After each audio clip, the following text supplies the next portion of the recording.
но не 5 бармақ па, не тамақ. Бірақ қардың ішіндегі бас шынымен де көрмеппін. Неге осыған көп қатты көңіл бөліп жатсыздар қазақи бір тағамдарға? Сырттан келген тамақты көп қолданамыз. Барлығы ішінде, сөлінде, қарынның ішінде, ешқандай қоспасыз. Негізінде естеріңізде болса, біз алдында мен топ деген сияқты рейтинг жасаған едім. Ең үздік кафелер, ең үздік кофейня деген сияқты. Сол менің жеке личный рейтингімде ең үздік қазақи стильде, қазақи құндылықтарды дәстүрді дәріптейтін бірден бір мейрамхана, ол Сергейдің мейрамханасы. Мен бүгін бізде қазір керемет вид көріп тұр ғой да. Но давайте жеңілден бастайық.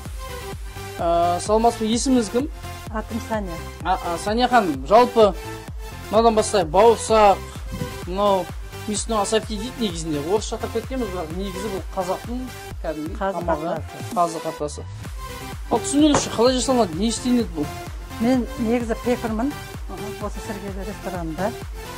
Мен нанды дұрыш қазір асқазанға жиян. Білесіздер, бұрынғы адамдар бәрін біледі. Сол үшін мен қамыртұшпен едім. Қамыртұш дегенде бұрынғы әжелеріміз біледі. Шешемізден көріп өскенбіз. Қамыртұш 2 сағатта ашиды. Сонымен жасаймын асқазанға жиян. Дрожжбен қанша уақытта ашиды? Дрожжға көп салсаң қазір ашиды. Азыр асасаң 15-20 минутта ашиды. Но 2 сағат күтетін, яғни таза табиғи өнім, зор. Бұрын сол қамыртұш пайдаланғанбыз. Сыпыра деген болған, сыпыраның арасына орап қоятын едік. Клагезеге салып холодильникке қоямыз қазір. Сол нанның да, бауырсақтың да түрлері көп. Түйе бауырсақ деген бар, құдағи дастарханға салатын шие бауырсақ деген бар. Мына кәдімгі 4 бұрышты бауырсағымыз. Нан да әртүрлі. Баяғыда әжелеріміз нан табаннан да пісіретін еді. Шынымен дейін бауырсақ мәселесі өте керемет. Жаңда 2 сағат ашытып күтетін болса, ол менің шынымен де өте пайдалы, көп энергия бөлінеді деген сөз. И бұндай бауырсақтан білесіздер, опять-таки Сергейден алады. Но бізге қазір қызық болып жатқан мынау дүние. Мынау не? 5 бармақ па, не тамақ?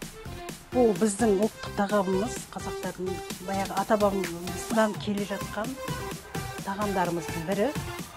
Қарын бүрме, қарынның ішіне бас салынады, қазы, бір жілік салынады.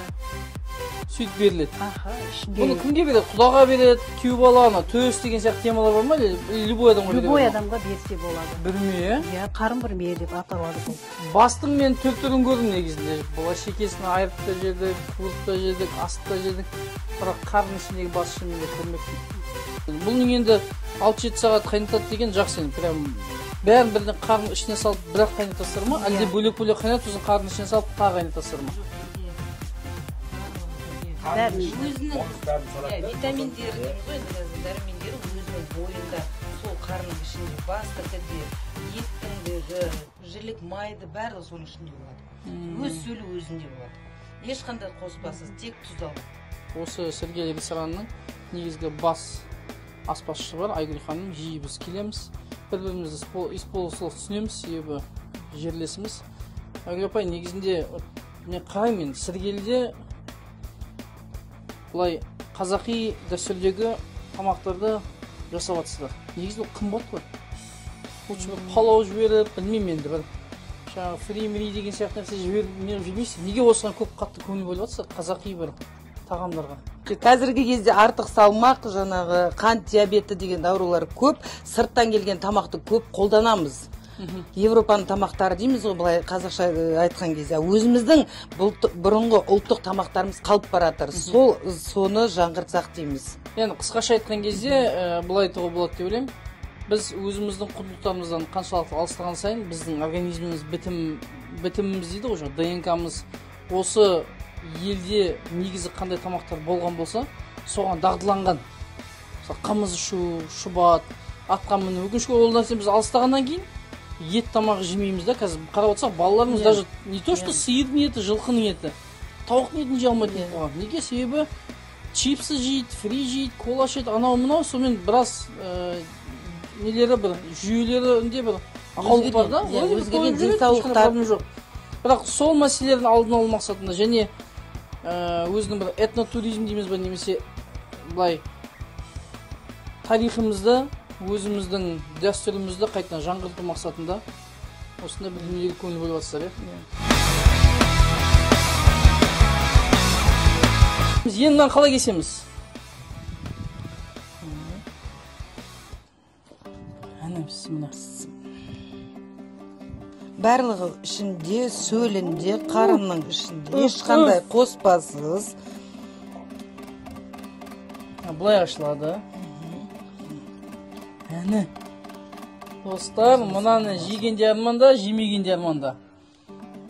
Мынанда негізі бөліп беру керек қой, получается.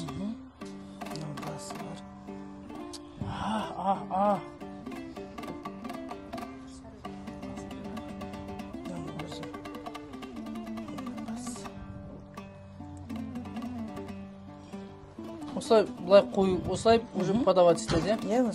Тағы бір өте маңызды дүние, мен көптеген осы Алматы облысында басқа ресторандарға аралап естедім, бірақ Қызылорданың подачасы байқалады, тістері қағылған. Өте маңызды дүние, тазалыққа да маңызды деп ойлаймын. Мынау неше адамдық тамақ? 6-8 адамға. Бұлай да былай жейді. Бұлай да былай жейді. Негізі 6-7 адамдық, 8 адамға дейін спокойно тояды деп ойлаймын. Мен мына жерде қазір қазын жегім келіп тұр. Қазыны енді скорее осылай шикілей қазын салып шикідей салынады. Барлық ет шикідей салынады. Бас, жіліктер, қазы, қойдың жіліктері барлығы шикідей қарынға салынады.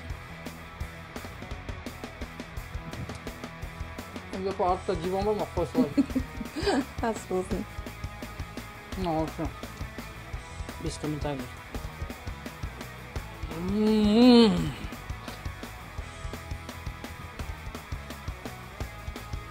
Тапсырыс үшін астыда сілтемесін қалдырам.